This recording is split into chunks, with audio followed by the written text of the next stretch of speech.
Makadi muri Zimbabwe nhasi tiri munzvimbo yekwazvimba panonzi paMurovi Secondary School apo pari kupiwa vana mubayiro yezvavakagona mufundo mugore ra2024 yatodedza muchirungu kuti prize giving day.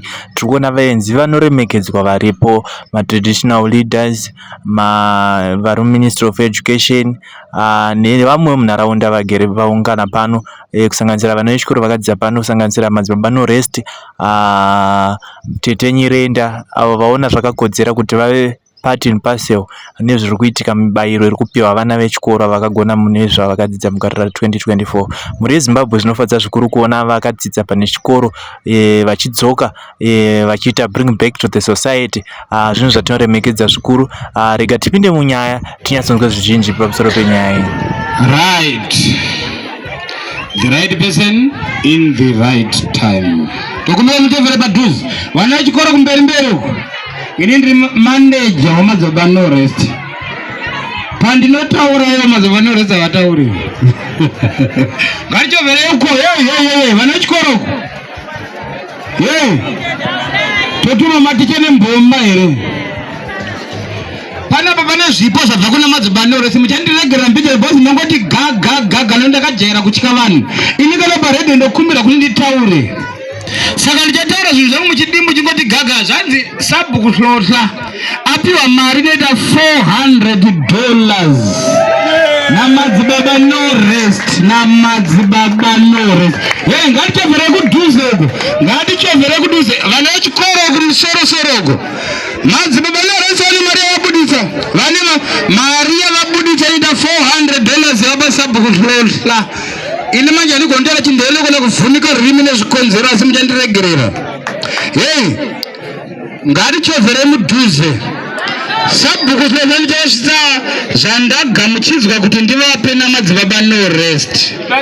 Vachavhura zviri mukati mehamvuropu. Ndibatsirei kudzvova uko varume. Ndisirei maoko zvanotaura zvinoenda kumberi. Ndisirei maoko.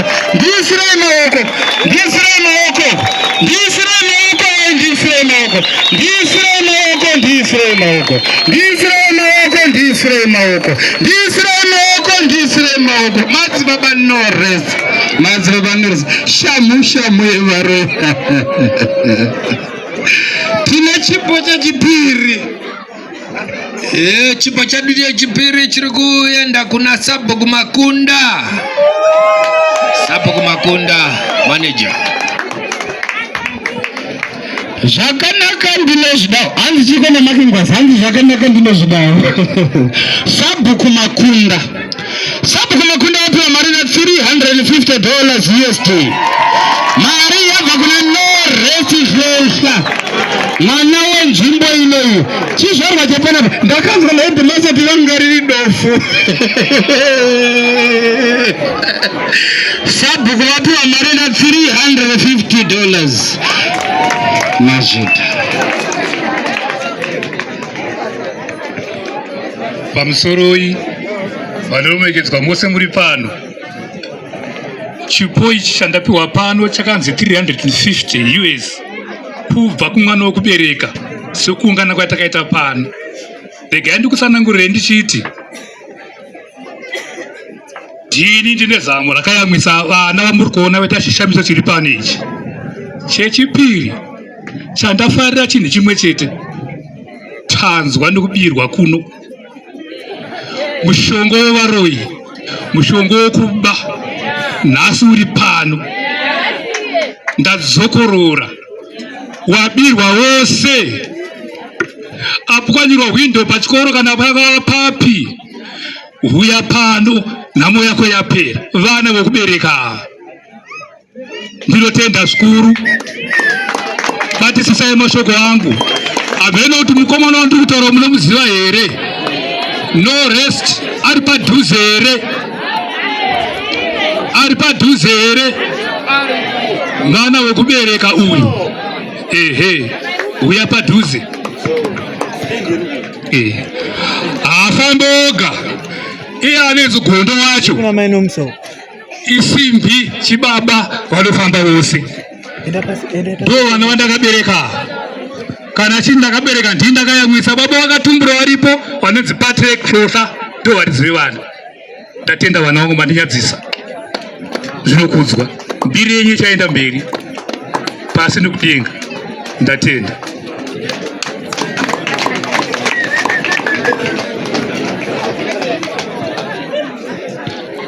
Pamusoro ivabereki.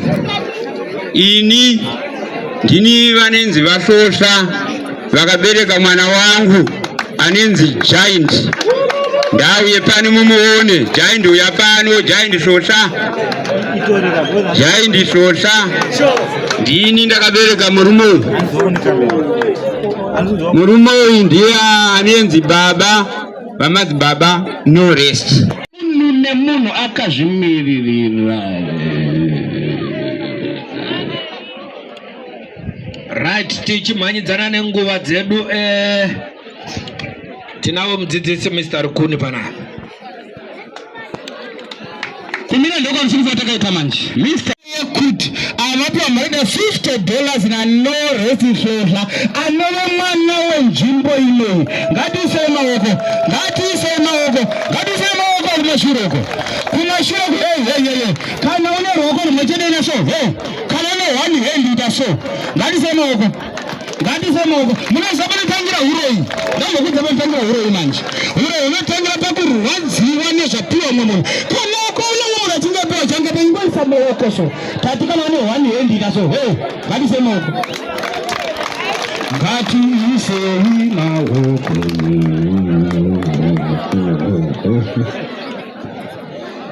Ayaya! Murikoroko! Takwenda pana Mr. Mufakose. Ndachera nyeme chete ndakapotana pozongora.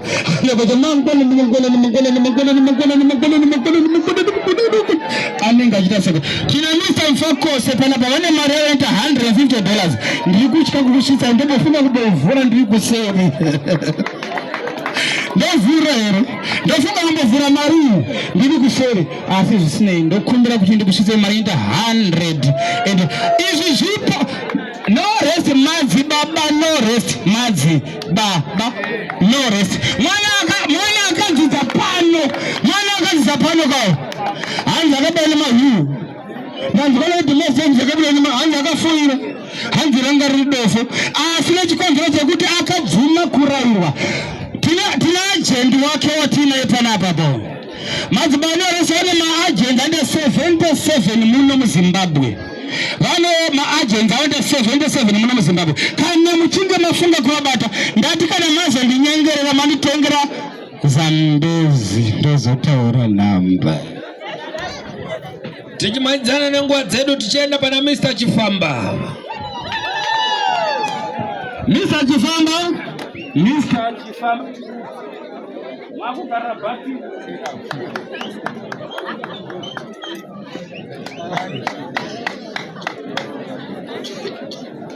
Zvina basa zvekuti magetsi aenda izvi. Tisati mire kutekera bhozi madzibano resta kushandisa magetsi ka. Vanongotaura chete. Avamira kutekera madzibano resta nekuti konzoita kushandisa magetsi ka. China Mr. Chifamba. Mr. Chifamba wane maranda $50 USD. Kuvhura mari yako nekudya kana kuvhura mari yako wakatenga airtime kana kuvhura mari yako wakafonera madzibano rest. Ayaya! Tajara kuimba kusondo. Tirikuenda takananga pana Madam Madewe. Ndafara zvikukuti pamatsamba ndatambira sadza ndambona echikadzini ndafungidza pamwe zvine favor kana zvine goroka zvine bhonzo andizivi zvanzi Madam Madewe mune chipo chemukula kuchinoita $50 USD chabva kuna madzibaba no rest Shosha. Madzibaba no rest anombogara kupiko vanogara kuHarare kuSouth Park kumaGates. Ipopae pa South Park uchikoburuka mtown. Kungodai chiriporipo chikowasvikapo pamagetsi. tichienda pana Madam Chawara. Madam Chawara. Madam Chawara mapo marenda 50 years tina madzaba no rest. Muchatambira marembo vamate pamari munobva mabvisa $49 mushandisa dola vamatenga airtime yekufonera madzaba no rest pa number dzinoti 07. Rugare vanhu vaMwari. Tichidaro chiripo chiko tiri kuenda pana Mr. Kapita.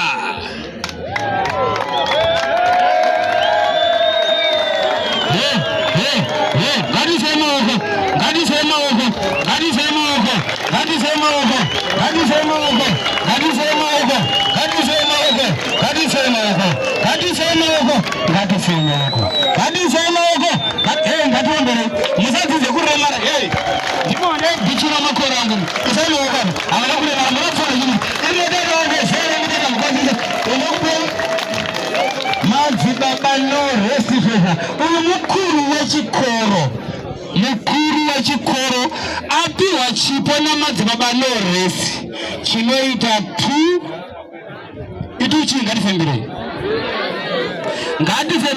anenge afembera achapiwa marenda $10 namadzibaba no rest kuti chii chapiwa mukuru wechikoro imarenda tuchi madzibaba no rest ndipe $10 ndipe $10 ndakupa munhu achanditsanangura kuti mari ikufanira kuti ituchi iri panapa. Pane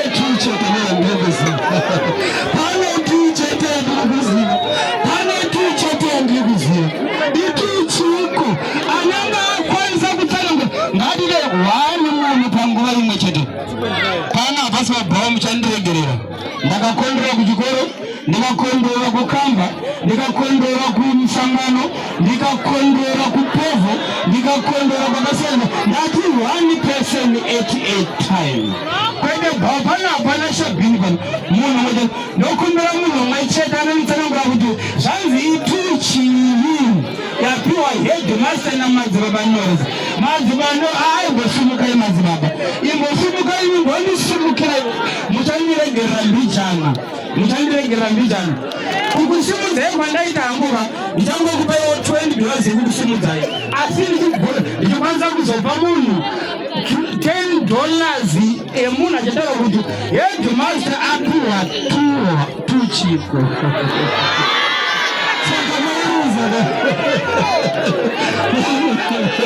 Saka mairuzaka muchandiregera mbijana.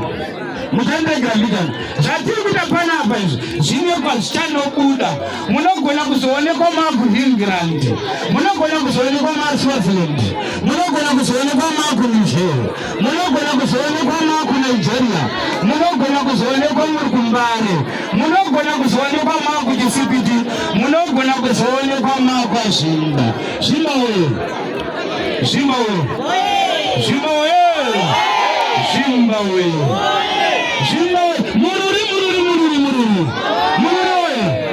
mururi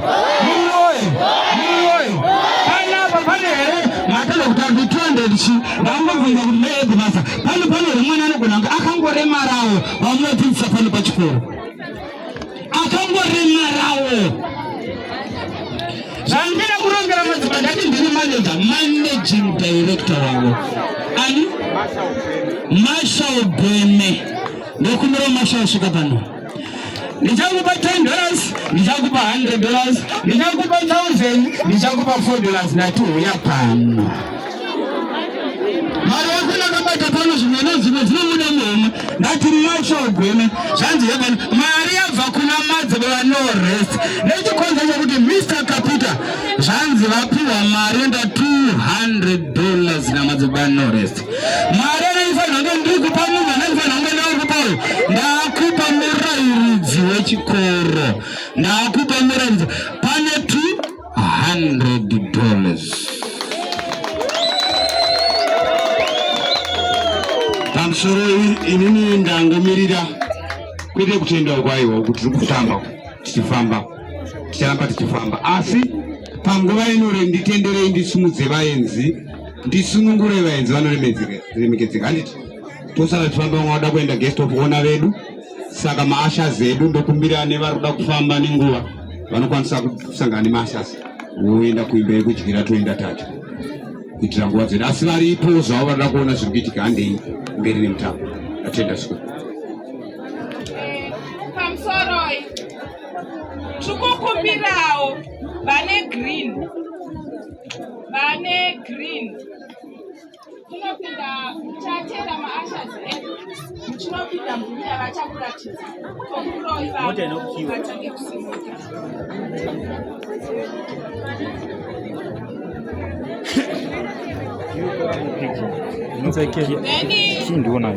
vane makala 2 ayo tugamirwa monopinda klasi yacho maashas edu aripo.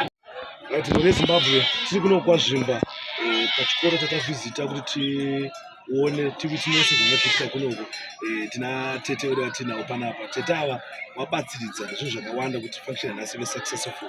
Mwana akadzidzawo panapa pachikoro saka unobvunzo 1 2 3 tati ndingabva panapa tisambotaura navo because ndotenda kuti vamwe vakaonawo kuna vakawanda successful mulife right now but havasokwanisa kudzokera kuchikoro kwavakadzidza kwavanonyatsoziva kuti takakura tichidzidzira pekuti hatisina mabhuku asi havana zvavari kuita asi vava nemari zvezvi. Saka tete vane shungu dzavainadzo kuti chikoro chavo chibude zvakanaka zvevana vechikoro vatrai kuita zviri better than zvavaisangana nazvo. Tete makadini? Mubvunzo wangu wekutanga ndewekuti imimi muzofunga kuti no ndinimbodzokere kuchikoro kwangu kuya ndimbonoitawo 1 2 3 pamwe zvinodaro zvakachinjawo life imwe mwana ari kudzidza nhasi. Makumbirwo akati zvinhu zvakangomubvo mupfungwa dzenyu nemwoyo menyu? Hongu handina kukumbirwa esachi ndakatambira tsamba yakabva pano pachikoro kunayo kumasakapeta vachiti vaikumbira kuti tsvage madonation estationary vakanditumira list yakati kutema zvinhu zvaidiwa ndabva ndasarudza estationary saka ndokupindawo kwandakaita muprogramu yavo yekuti vana vawane prize giving day yavo yakakodzerana navo kune avo vanga vachikodzera kuti vawane mibayiro yavo. Asi imi makadzidza panapa rini? Inini handina isister school yangu handina kudzidza pano sachi ndakadzidza chikoro chinonzi Garwe school chiri pamhiri asi ezvinenzvi pane vana vanzvadzi dzangu dzinodzidza panapa nevamwe vana vanzvadzi yangu vakadzidza kuti panapa vachibva kwedu kuzokachigamatii. Saka tisi vanhu vakanyanya kusiyana ndokuti vekwedu ko vari kuuyawo kuzodzidza kuno vazukuru vedu vana vedu vari kuuyawo vachidzidza kuno. Saka hazvina kundiremera kuti ndipinde kuti ndikwanise kubatsiridza kutsvaga rubatsiro rwavanga vachikodzera kuti vawane. Asi munoti kudiwo kune vamwe vari kuonawo maybe vakadzidza kuchikoro kwakadzidza maybe nemanharaunda nemasvingo kuti pachikora izvozvi zvaane capacity kuti angosponzor maybe nemabhukuwo kana atengawo macheya kuti angoiwa nezvimwe zvanokwanisa kuya nazvo. Asi akuboda mungavaudzawo kuti chii vanhu vavawo kuti pamusoro pekuti vazombouye vachitasiwo zvikoro zvakadzidza? Ini ndinoti tisakanganwe kwatakabva kuti tive zvatiri kwatakabva ndokwatiita kuti tive zvatiri. Saka tifanire kukanganwa kwatinenge takabva especially kana wakatombotanga zvako grade 1 kana kudzidza kwenyora uri pachikoro pako usachikanganwe dzokera unobatsira vanhu vemunharaunda pako. Aiwa toda kutendai nenguva yenyu chete neamatipawo kuti kutaure nesuwo. No vamwe vazhinji vanobva vatongatoita kuona majournalist vanobva vatotiza but makwanisa kungosimbisa makati mutaure. Toda kutendai nenguva yenyu. Zvakanaka maita basa. Ndakamirira mhuri yekwachirenda vandisapota maita basa vakomana. Thank you. Kusangana nemukuru wechikoro timbotaure nawo. Mukuru wechikoro munofara here? Unofara baba, akasimba uyu. Tinotenda nekuita kwamaita basa. Tinotenda mukuru. Mukuru taona kuti pana Sisi Chirenda pana madzibaba no rest wauyewo panapa kuti vatsiridzewo pane zvinenge zvichidiwa panapa. Muri kunzwawo sei kana vana vakadzidza panapa vachikwanisa kudzokawo vachitawo give back to the community vachidzokawo vachipawo something kune vana vachiri kulena izvezvi? Muri kunzwawo sei muchionawo vana vakadzidza panapa vachidzokawo vachitawo zvinoshamisa kune vanhu? Ndinongoda kuti kana uri akabereka ukaona warera wakuta mwana wokuchengeta ndoinonzi success.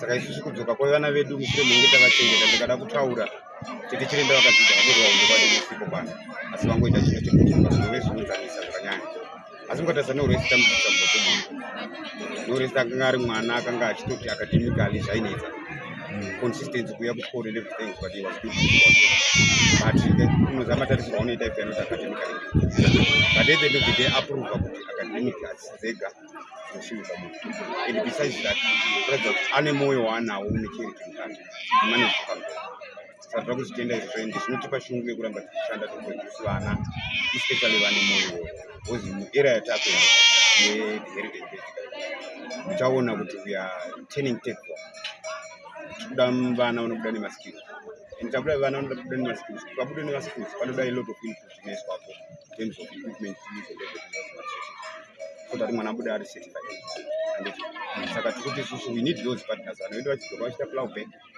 then tozorichawo outside vana vedu vatanga. I think that is the way. Ina ndangobvunza vakawanda ndakangotingotaura kuti munhu kuti mukumvosisa mukuru wechikoro ameno mukuru kune zvekutaura ameno zvamungati kudzowo mhuri yeZimbabwe kana vana vari kuonawo zvikuitwa nevamwe wana vanoda kuvaudza kuti chii ndiri kuti nyaya yeZimbabwe yese nguva zhinji kana mavhizheni achiitwa especially nevakuru venyika we are talking about vision 2020 pauri ipapo remember kuti you are an input into vision 2020 katoti zvakadhakwa paiziva kuti iwewe input pipe yacho inenge yakada kutoa so let's all function, let's all have hands on the deck padiki pauri kuita ipapo ipapo patatoproducana noresta education system aiona madzoka noresta somehow they are partners with us ngazvinoendereka sometimes isusu we are the government saka let's make sure we support together so that at least masources anowepo to achieve vision 2020 ndakutendai mukuru wechikoro. Thank you so much. Nenguva yenyu azvinodi zvizhinji zvekutaura zvizhinji zvese tazviona zvichiitika nemaziso. Ndakutendai. Thank you so much.